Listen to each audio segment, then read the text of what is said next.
By the time Vivian Ashworth built her crooked empire on my stolen ranch, she had no idea I already owned the ground beneath every mansion she built. But let me rewind. Picture this. I'm ducking mortar fire in Eastern Europe, serving my country, when a phone call rips the floor out from under me. Some HOA tyrant named Vivian had legally sold my family's ranch. 1,500 acres of prime soil passed down since 1892. For pennies on the dollar. The same land where my Purple Heart grandfather rests, sold while I was bleeding for freedom overseas. When I came home, the first thing I heard wasn't birds or cattle. It was the crunch of surveyor boots. Strangers hammering stakes into my family cemetery, marking our history like it was disposable. Vivian thought she'd broken a veteran too tired to fight. What she didn't know, my grandfather left me a final weapon buried in those dusty 1960s documents. Mineral rights worth $47 million. Sitting directly beneath her golden kingdom of 50 lakefront mansions.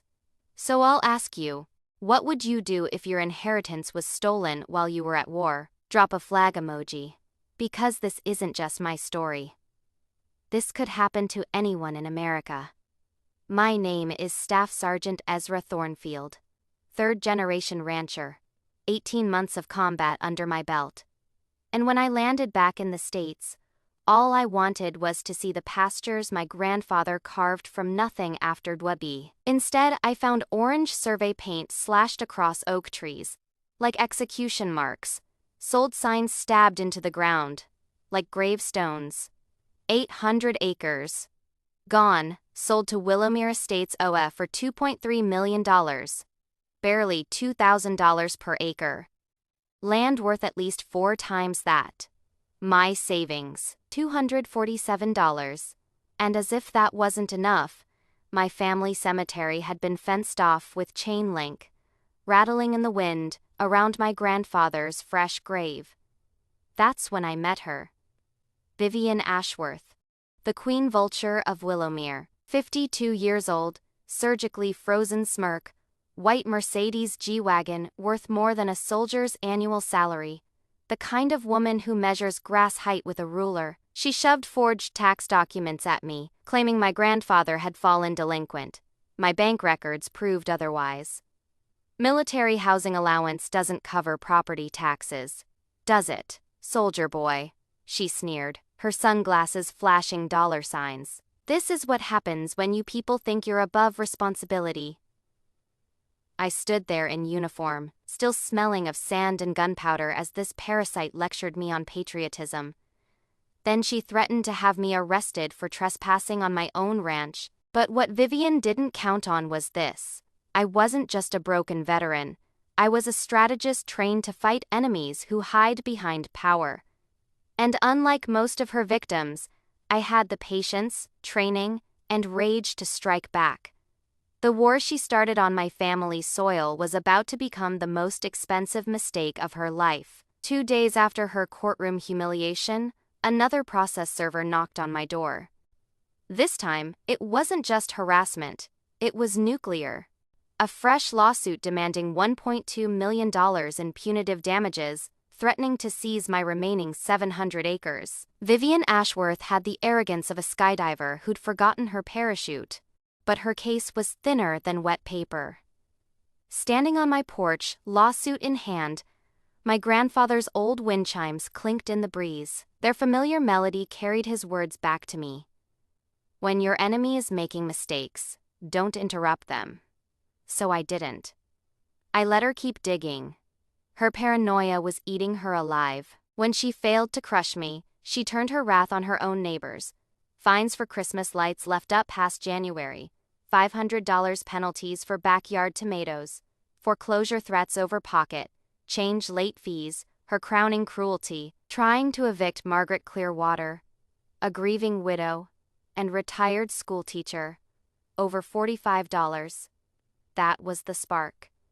You can only whip a community for so long before the dog bites back.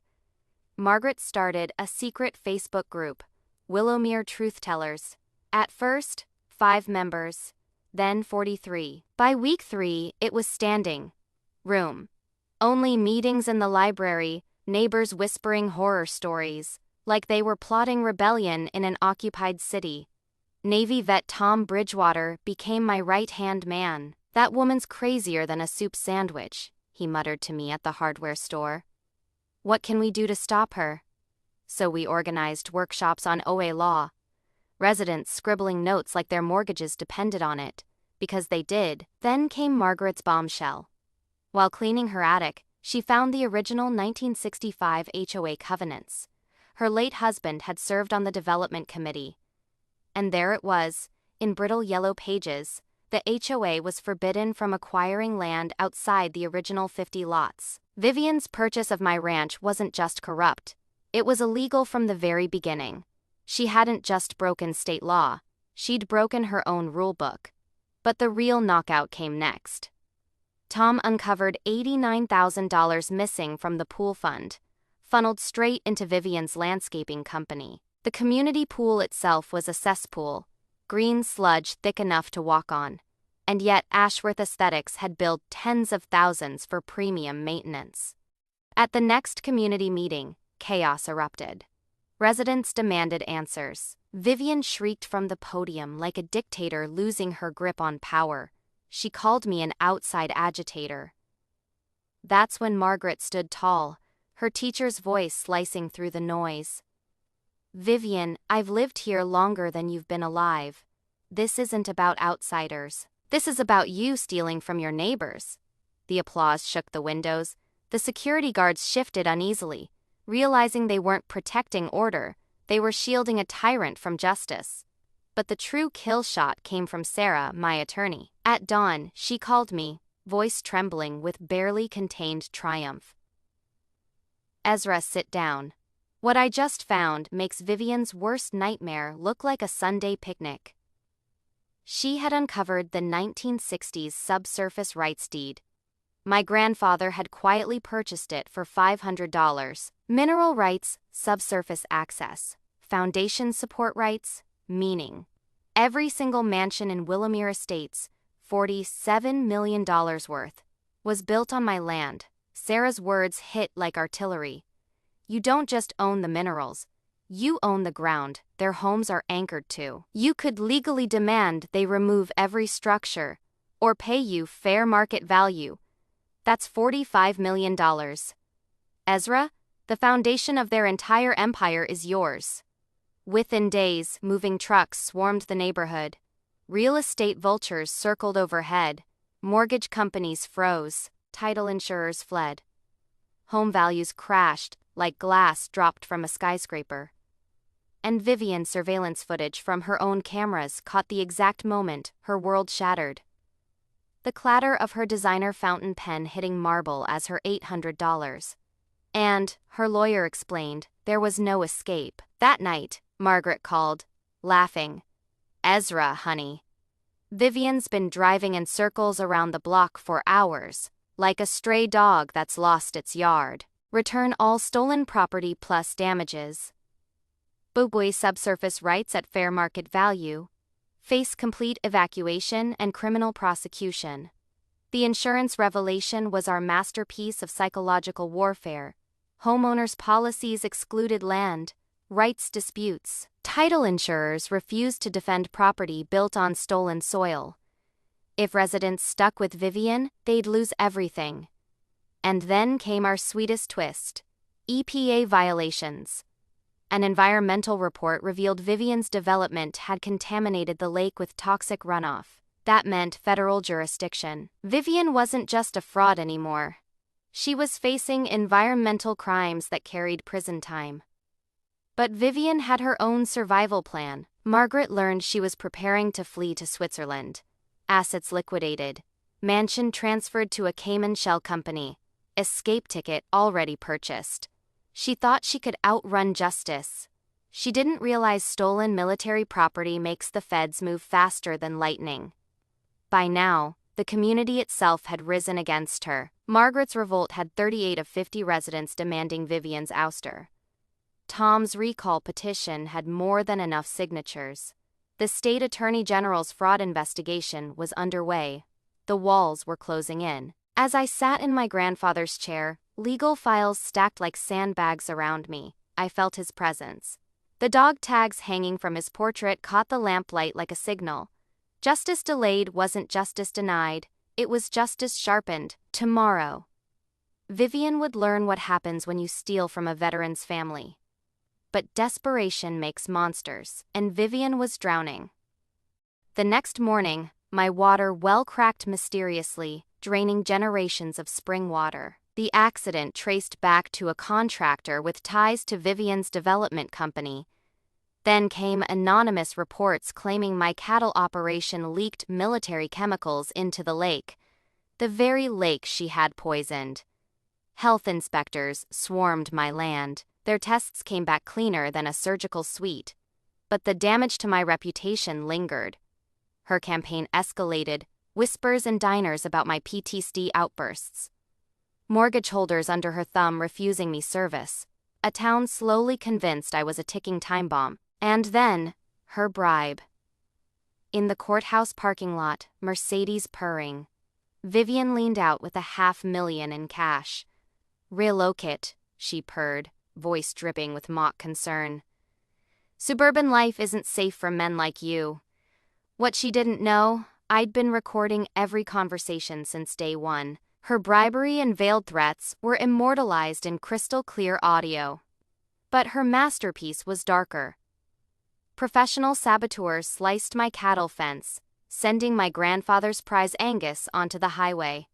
At 3:47 a.m., a semi struck and killed the animal. Before the carcass cooled, Vivian was on camera calling me reckless, branding me a dangerous veteran endangering families.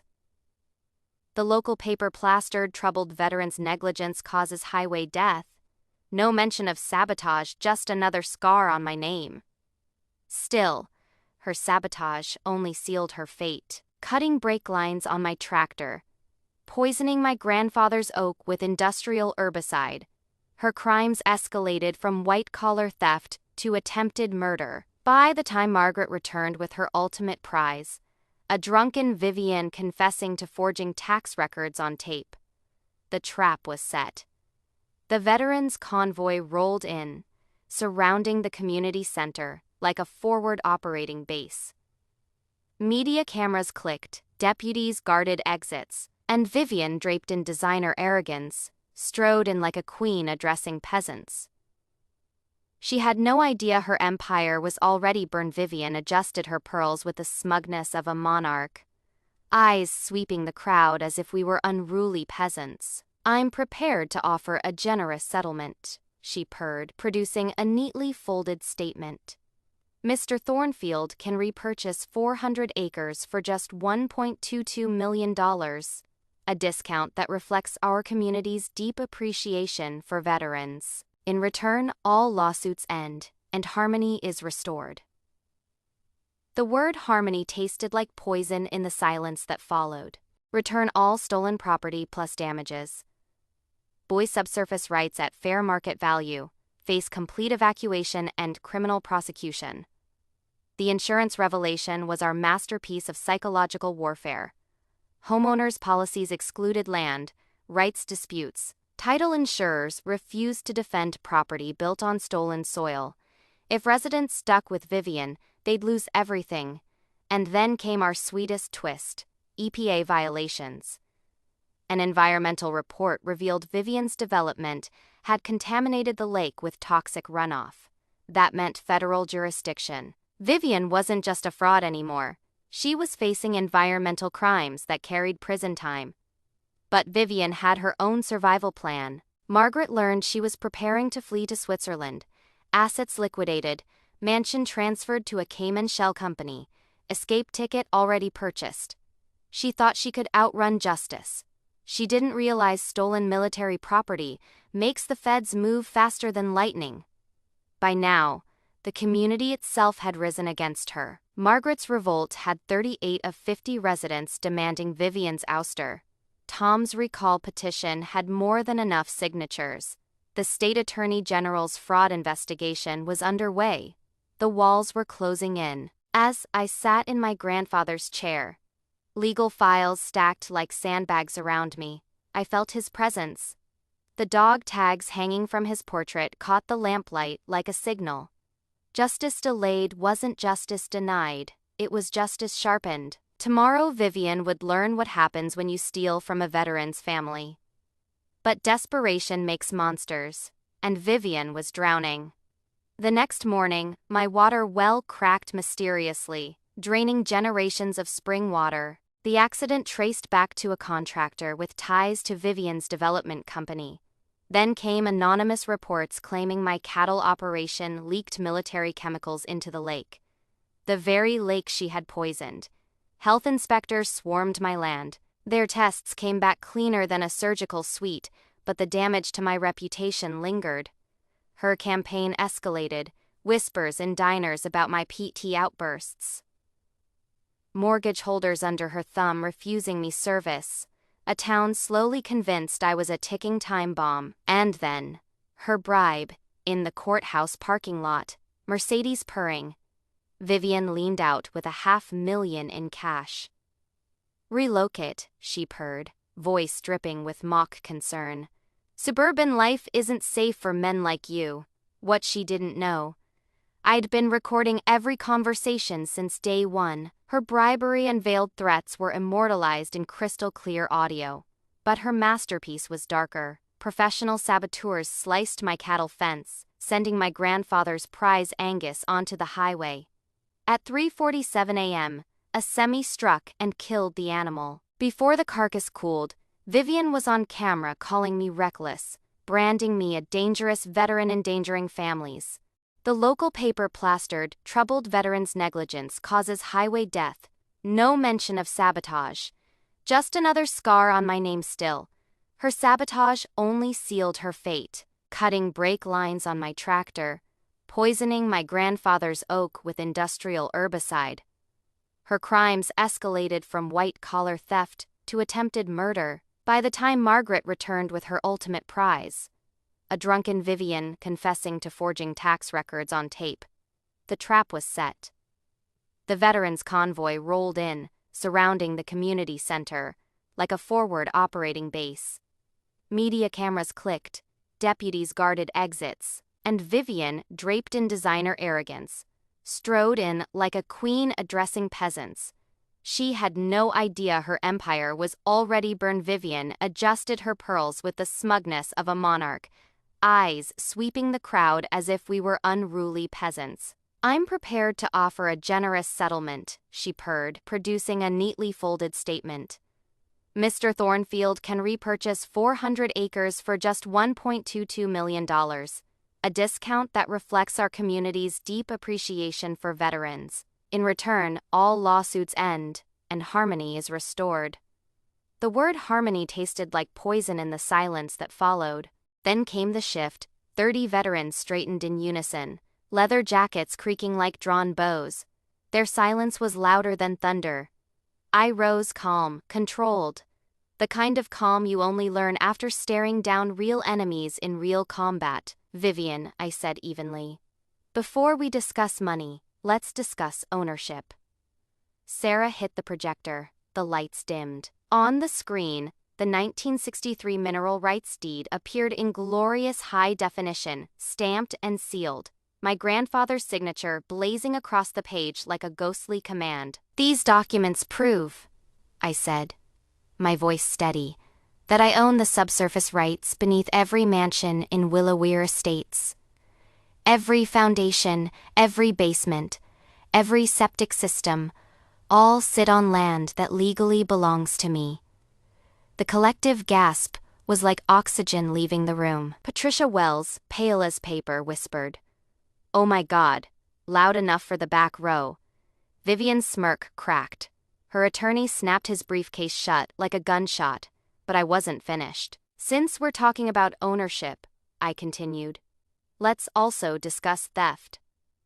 Margaret stood, trembling but resolute, her phone raised like a weapon. "I have a recording," she announced, voice steadying. "Vivian bragging about forging tax records, stealing veteran property." The audio hit the speakers, crystal clear. Vivian's own voice, dripping with arrogance. "It's easy. Just fake delinquencies. Clerks are idiots. Veterans never check. Every word was a nail in her coffin. That's when the knock-out blow came. Agent Rodriguez stepped forward, federal badge flashing like a blade. "Vivian Ashworth," he said, his tone surgical, "you're under arrest for wire fraud, conspiracy, embezzlement, and violations of the Service Members Civil Relief Act." The hall exploded. Cheers, camera flashes, gasps. Vivian's perfect fade shattered. She shrieked about communists, conspiracies, ungrateful neighbors. Sheriff Mitchell stepped forward, warrant in hand. "Ma'am, you're also under arrest for money laundering, forgery, and about 15 other crimes we'll discuss downtown." The click of handcuffs was sweeter than any church bell. The veterans rose, not for Vivian, for justice. A silent salute filled the room like prayer. And when Tom roared from the back, "That's how we handle enemies of America," the hall shook with 3 minutes of thunderous applause. Outside, engines of the veteran convoy ignited, roaring through Willowweir like freedom's own storm. Justice had not just arrived, it had landed like a sledgehammer.